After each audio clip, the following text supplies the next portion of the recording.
안녕하세요. 이투스 교육평가연구소장 김현진입니다. 오늘은 건동, 홍숙 이렇게 부르는 건국대, 동국대, 홍익대, 숭명여대 이렇게 4개 대학의 2021학년도 전형의 특징과 또 비교할 점 이런 것들을 보겠습니다.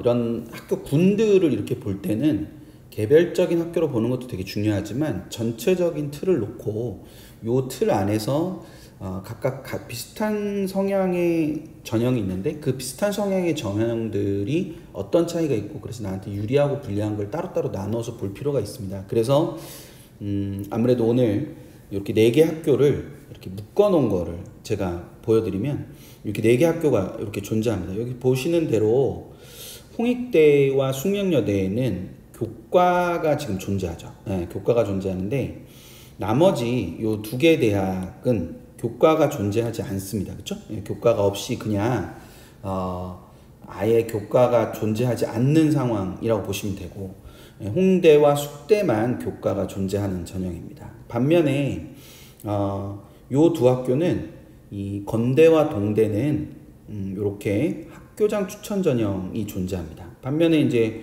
요 2개 학교는 학교장 추천 전형이 존재하진 않죠. 학교장 추천 전형이 아닌 다른 종합 전형이 하나나 2개를 가지고 있는 거다라고 보실 수 있습니다. 4개 대학 모두 논술 전형은 가지고 있는 거를 알 수가 있어요. 그렇죠? 논술 전형은 4개 대학 모두 다 존재하는 전형이다. 이렇게 판단하실 수 있습니다. 어쨌거나 이렇게 4개 대학이 이런 약간씩의 차이가 존재하죠. 차이가 존재하는데 또 하나는 이런 차이가 있어요. 지금 제가 학종을 2가지로 표현을 해놨는데 학종 1로 분류가 돼 있는 것들은 홍대는 없죠. 홍대는 없지만 나머지 3개 대학 건대나 동대나 숭명여대 요렇게는 모두 단계별 전형과 일괄 전형 이렇게 2가지로 나뉘어져 있는 것을 보실 수 있습니다. 그래서 단계별 전형은 물론 이제 배수의 차이가 있는데 어쨌거나 단계별 전형에는 이제 면접이 추가돼서 들어가겠죠. 그래서 면접이 추가돼서 들어가는데 그게 비중이 비율이 전형 요소의 비율이 30%인 데도 있고 40%인 데도 있는데 단계별 전형에서 이제 꼭 기억을 하셔야 되는 건 단계별 전형은 무조건 추가되는 전형 요소 추가되는 전형 요소가 결정적인 역할을 합니다. 그러니까 2단계에 가서 추가되는 전형 요소가 있는데 그 추가되는 전형 요소가 여기서는 면접이죠. 면접이 기본적으로 굉장히 중요한 역할을 한다라는 부분을 생각을 하면서 보는 게 필요하다라는 겁니다. 그래서 이게 비율이 몇 %냐가 중요한 게 아니라 기본적으로 2단계에 무엇이 추가되느냐라는 부분을 보고 또 하나는 단계별 전형에서 주의 깊게 봐야 되는 건 배수죠.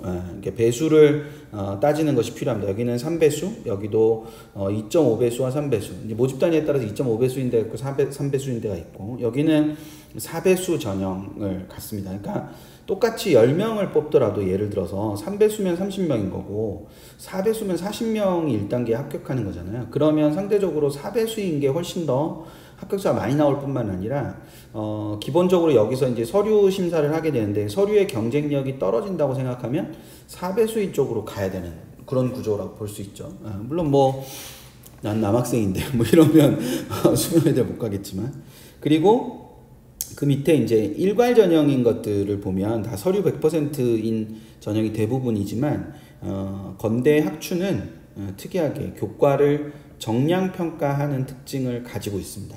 교과 정량평가하는 특징을 가지고 있기 때문에 이 정량평가의 방식이라든지 또는 그것에 따른 유불리도 따져볼 필요가 있겠죠. 그건 좀 이따 뒤에서 보도록 하고요. 그러니까 지금 학생부 종합전형 2개를 가지고 있는 홍대를 제외한 나머지 대학은 2개 모두 다 단계별 전형과 일괄 전형으로 나뉜다. 근데 건대 학교장 추천 전형은 교과 전형, 교과를 정량평가하는 방식이 들어가 있어서 그 유불리를 따질 필요가 있다. 나머지 동국대 학교장 추천 전형이나 아니면 홍익대 학교생활 우수자라든지 아니면 숙명인재 원 서류형 요 전형들은 서류 100% 전형을 가지기 때문에 이게 특별히 다른 전형이다 라고 말하기는 조금 어려운 면이 있을 거다. 근데 물론 이제 여기 2개의 어떤 차이가 있을 거냐 라는 거는 뒤에서 이제 얘기를 하다 보면 나올 겁니다. 근데 하나는 이제 좀 골고루 잘하는 아이들을 좀 선발하고자 하는 거라면 또 하나는 좀 어떤 학과나 전공에 특화된 그런 친구들을 뽑는 거다 이렇게 생각을 하실 수 있기 때문에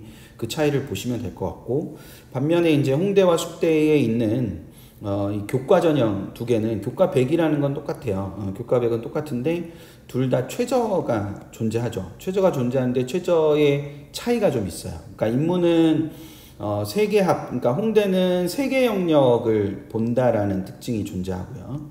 반면에 이제 숙대는 두 개 영역만 본다는 특징이 따로 존재합니다. 그래서 두 개가 차이가 있는데, 홍대와 숙대를 비교해 보면 인문계 같은 경우는 이제 3개합 7, 2개합 4 이런 차이가 있는데, 이 2개합 4는 뭐 2, 2나 1, 3 이런 정도의 성격을 갖는 거고, 3개합 7은 뭐 2, 2, 4나 2, 3이죠. 2, 3이나 뭐 1, 2, 4 이런 식의 구조를 갖게 될 텐데, 그런 구조를 다 갖는다고 봐도 이게 약간 홍대가 조금 더 수준이 높은 쪽이라고 볼 수 있겠죠. 반면에 자연계는 3개합 8과 2개합 4의 구조를 가지고 있어요. 그렇죠? 2개합 4의 구조를 가지고 있기 때문에 자연계는 숙대가 조금 더 높다 이렇게 말할 수 있습니다. 그래서 인문계는 홍대가 좀 더 높은데 자연계는 숙대가 좀 더 높아서 기본적으로 숙대가 교과가 조금 떨어질 수 있는 그런 측면이 있다라는 걸 볼 수 있습니다. 그리고 4개 대학 모두 논술 전형이 있는데, 홍대만 지금 현재 수능 이전에 논술을 실시하는 걸로 예정이 돼 있고요. 물론 이건 바뀔 수도 있지만 나머지는 모두 수능 이후에 보는 걸로 되어 있죠. 그래서 그런 차이는 그렇게 생각을 하시되 4개 대학이 모두 수능 최저를 가지고 있습니다. 그렇죠? 근데 이제 인문을 먼저 생각을 해보면, 인문은 여기에 이제 동국대의 경찰행정을 뺀 인문 자체만 가지고 생각을 하면, 인문은 홍대가 제일 그래도 맞추기가 어려운, 제일 높은 수준이라고 볼 수 있어요. 홍대가 제일 높은 수준이고, 그 다음에는 이제 다 비슷합니다.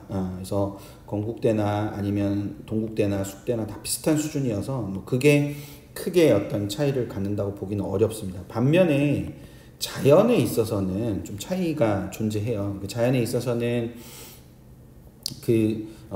지금 이제 건대 수의회를 빼고 나머지 3개를 가지고 생각을 해보면 동국대가 제일 높다고 볼 수 있습니다. 동국대가 제일 높은 이유는 수학이나 과학 중에 하나를 반드시 껴야 되는 문제가 있어요. 그러니까 4개 영역 중에 2개 영역을 뽑아낼 때는 영어가 포함될 수도 있거든요. 영어가 포함될 수도 있는데, 영어가 포함되지 않고 동국대는 반드시 이제 수학이나 과학 중에 하나가 껴야 되는 부분이 있어요. 그러니까 뭐 예를 들어서 건대 같은 경우는 국어랑 영어로 맞출 수도 있는 거거든요. 근데 그렇지 못하기 때문에 사실 동국대가 굉장히 높은 수준의 최저를 가지고 있다고 볼 수 있어요. 동국대가 높은 수준의 최저를 가지고 있고, 그 다음이 이제 숙대, 그 다음이 홍대, 그 다음에 건대가 이제 제일 낮은 수준의 최저를 가지고 있다라고 해석을 할 수 있기 때문에, 그런 최저의 그 높낮이에 따라서도, 그러니까 수능적인 경쟁력이 뛰어나다 그러면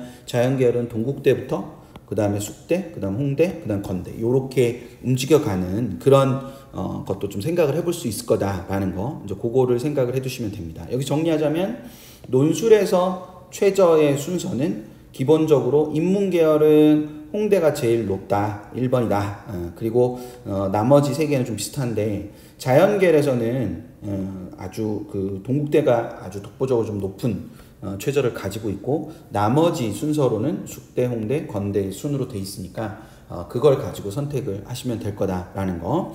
그리고 교과 전형은 홍대와 숙대가 있는데, 홍대와 숙대에서 인문은 홍대가 좀 높은 편이고, 그 다음에 자연은 또 숙대가 좀 높은 편이어서 자신들의 생각의 유불리에 따라서 그런 것들을 만들어 가면 될 거다.